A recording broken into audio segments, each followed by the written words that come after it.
For you, obviously, you say you want to ball to your 50, but what are other things you're trying to like do to kind of just expand like the empire? Yeah. Obviously, you got merch, you got stuff you're selling, but like, give me kind of the breakdown on globalhooper.com. globalhooper.com. Yeah. So when you talk about expansion, I'm actually trying to produce a movie of my life story where I play myself. So I've been working on that for a couple of years. You better get that film soon because you're still young. The strike don't help. You know what I'm saying? The strike's fucking everything up. It's not helping. But except for Tubi. Yeah. Tubi, maybe. You know I think you can still get a Tubi movie off and the SAG won't be mad at you. I'm in SAG. Yeah, I don't know. So and if you're in SAG, you should not. You're on strike.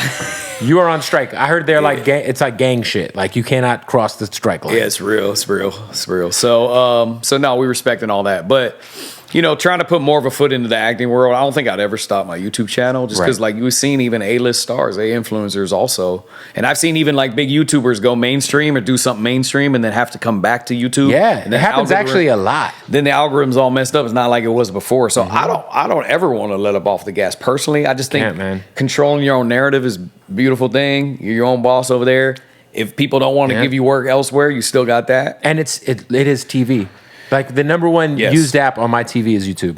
Yeah, I mean it's the number one streaming app in the world. It's like I don't care about like I don't watch Netflix unless like some show drops. Like I just watch quarterbacks. Okay, but I'm always on YouTube. My kids are on YouTube. Yeah, me too. If I'm not watching Netflix, it's YouTube. So yeah, so you're like you want to just kind of dip your toe into like producing like original content or being a part of like movies on a bigger scale, as well as still keeping your foot on the mainly acting, a little bit of producing, for sure. But also for me, it's funny, as long as I've gone, start my YouTube channel 2009, the weakness of my brand has actually always been infrastructure. I didn't upload enough, and now as we get further into it, people upload way more. Yeah, I was gonna say, how often are you dropping content? Now we're gonna go 4 to 6 times a month, but I've always been like kind of like Mr. Beast, where you take a lot of time for video, treat it like a TV show where everything's perfect, good sound, amazing content. You're aiming to break the internet, but we sometimes only get 1 or 2 up a month. Right. And while that was good, don't get me wrong, it was good. Like I think there's a better from a business standpoint. What's your most viewed YouTube video? 83 mil views. But what were you doing? Oh, I went to Laguna Beach and I played a trash talker. It was actually my first trash talker video. I came up with that term, the trash talker. Yeah. Dude was just talking crazy. I had been up there for like 3 hours. I was playing at the Laguna courts, in Laguna Beach. Yep. And this dude came up and he's trying to discredit everything I did. And then he was trying to... he knew exactly who you were. I don't think he did. So he didn't know who you were? I don't think so. Okay. Maybe, but I don't think so. So then he was like giving the dude a hard time that was guarding me. Maybe he knew them. But he kept saying after every bucket I would get, like, man, you got to do this. And he's like, all you got to do is watch his hips. And so he's like, man, I got next. And I said something like, well, maybe we should get a ones in. He's like, yeah, let's get the ones in. So I was like, all right, cool. So we finished that game. And I was like, all right, man, you trying to do it? And then we matched up one-on-one. He was a little bit heavy set, though. Mm. So midway through the game, he was a little winded. I did a move, went between his legs, snatched it. I didn't even touch him. He hit the pavement, right? Then, like 2 plays later, I did somewhere up faked between my legs, between his legs, snatched it. He broke his shoulder. He reached and threw his shoulder out of the socket. So the game that's why I got 83 mil views. The game didn't even end. We couldn't have wrote a better script. Holy shit. Yeah. So when we edit it, we go to the edit. We told the story of how the game happened because that was one of my critiques. We don't play good enough competition. Right. But it's like, I play anybody in the street ball. So we told a story of why that game went down. But then we realized, like you got to do this every video. You got to tell a story. Yeah, tell the story to go with the video. Then the thumb was a zoom in to the ankle breaker.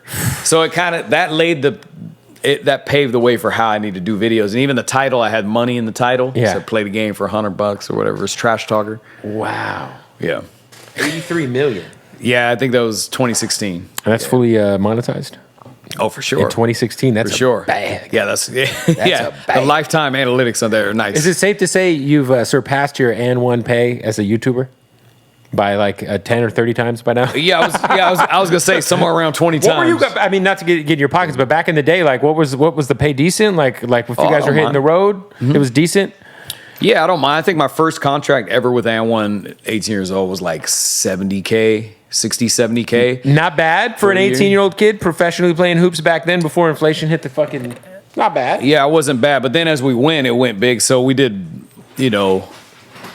multi-year, six-figure deals. Like by the time I left, I think I signed a $250K a year. Yeah, 250K or something last year. But then we would make money outside of AN1 too. So you could go do that. Then you could go do, I'm going to go do an appearance, or I'm going to go play in a game in China or Africa. Yeah, so I think my last year, I think one of the years I made 800K or something like that. And so that was cool. But just hooping.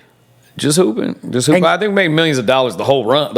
Of course, but I'm just saying, like for a single year. For a single year, I was like, awesome. I thought I was rich. I thought my money would never run out. Was everyone's pay scales different? Do you know, or like because obviously there's bigger names, smaller names, like because I think when I think of when I think of you, I think of Hot Sauce. I think of Escalade. I think of Half Man Half Amazing. I think of.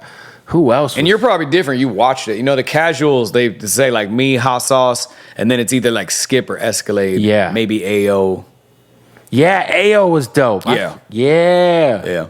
Damn, that's crazy. Yeah. Damn. Yeah. But no, it's based on marketability and skill.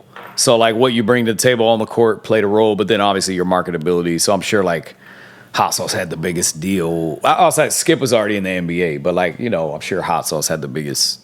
Hot Sauce, AO, Maine,